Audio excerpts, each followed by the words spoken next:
Empiricism is the view that all knowledge comes from experience. It's a philosophical stance as old as philosophy itself, with thinkers like John Locke and David Hume among its most well-known advocates. On the other end of the spectrum are the rationalists, figures like Immanuel Kant, who argue that some forms of knowledge exist a priori, independently of experience. Today, defenders of rationalism often point to mathematics and logic, suggesting that principles like the law of non-contradiction are true regardless of what we observe in the world.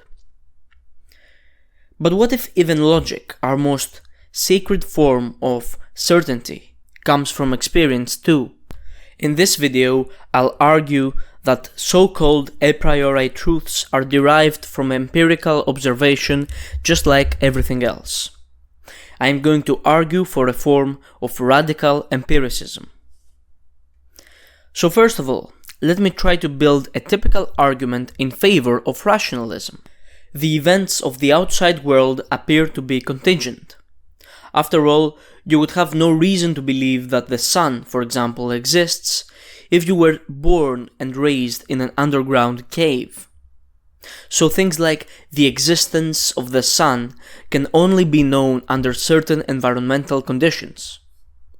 In the case of logic, however, it would seem that this is not the case. No matter where you're born or what you experience, the laws of logic seem to hold. They feel universal and unchangeable. They seem true by necessity. Therefore, logic and by extension mathematics can be known without any reference to experience. I think most rationalists would say that this is a pretty solid description of their position.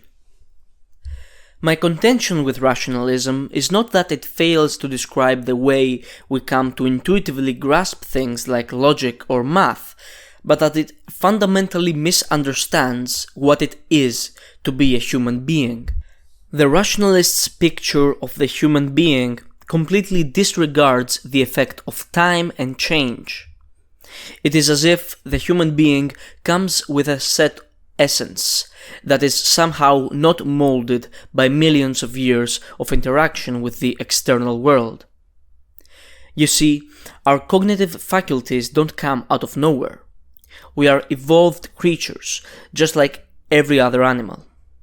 And this means that we evolved through natural selection. It's not as if our brains are exempt from evolutionary change.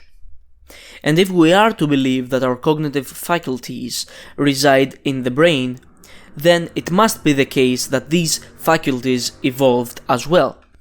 From what we know about natural selection, many long-lasting evolutionary changes fall into two main categories. The first includes adaptations. These are traits that provide a reproductive advantage during their time of evolutionary adaptedness. These are the products of direct selection. The second includes evolutionary byproducts. These are traits that aren't selected for their own adaptedness, but that emerged as side effects of other adaptive traits. And while there are other evolutionary outcomes, like neutral traits or genetic drifts, this distinction is sufficient for the point I want to make. The point is this. The kinds of traits that are deeply ingrained and seemingly necessary for our conceptions of humanity are likely traits that evolved due to their adaptedness. For example, it would be really strange if someone were to make the case that fear did not evolve due to its adaptability in the environment, given just how central it is to our emotional functions. In the same way, it would be just as strange to argue that our most basic intuitions about reasoning and logic, like our sense of what is contradictory or what follows from what, did not evolve for their usefulness in navigating the world.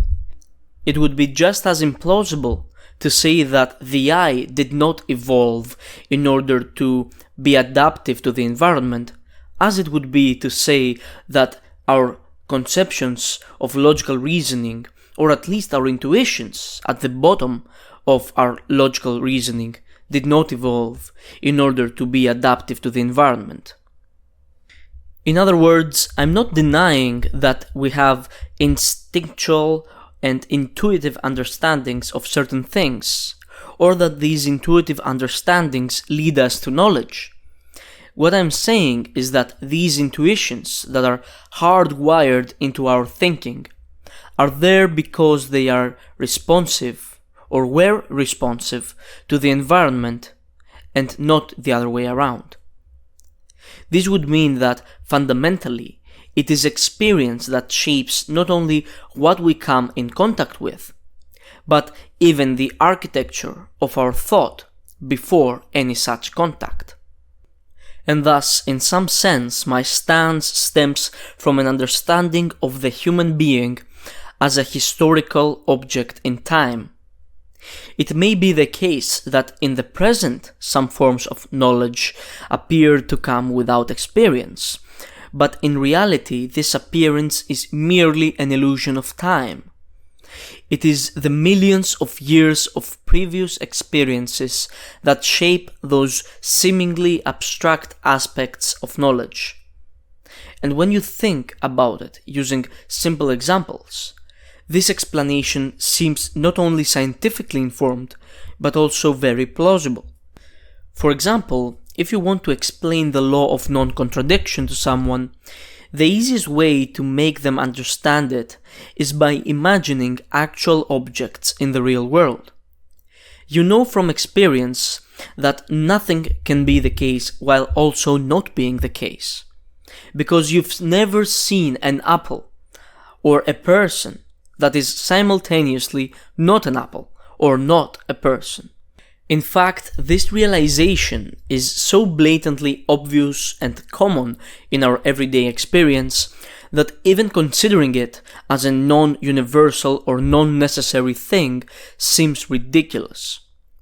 However, it is important to remember, again, that it is precisely because of the repeated experiences that this becomes a ridiculous idea, and not the other way around. It is the presence of certain experiences, plus the millions of years of interaction with other experiences, that ultimately creates both the experience that we have and the abstract principles and the abstract ideas that we generate. So before I close this video, I would like to respond to a very common counter-argument. There was once a very well-known paper called The Unreasonable Effectiveness of Mathematics in the Natural Sciences, which gave light to the fact that mathematics is unreasonably good at predicting and describing the observable world. It is so good, in fact, that its success alone raises a mystery. Rationalists often use this insight of this paper to defend a kind of mathematical Platonism, to say that mathematical concepts are truths that are real and mind-independent. My response to this would be that, under the scope of a pure radical empiricism, this quote-unquote unreasonable effectiveness of mathematics is actually quite expected. If things like geometrical axioms and logical operations are ultimately derived from interaction with the environment, then we should expect that the extensions of those axioms and the systems they form are great at describing the structure of the outside world. Mathematics, in my view, is a construct made through the abstraction of principles from observation plus years of evolving minds. And this general argument is the main reason why I describe myself as an empiricist. And in my opinion, this is one of the strongest arguments in favor of a naturalized empirical epistemology. Thank you for watching this video, and don't forget to like and subscribe. Also, leave your opinions down below in the comment section, because I really like to debate under my videos with my viewers. So, until the next video, thank you.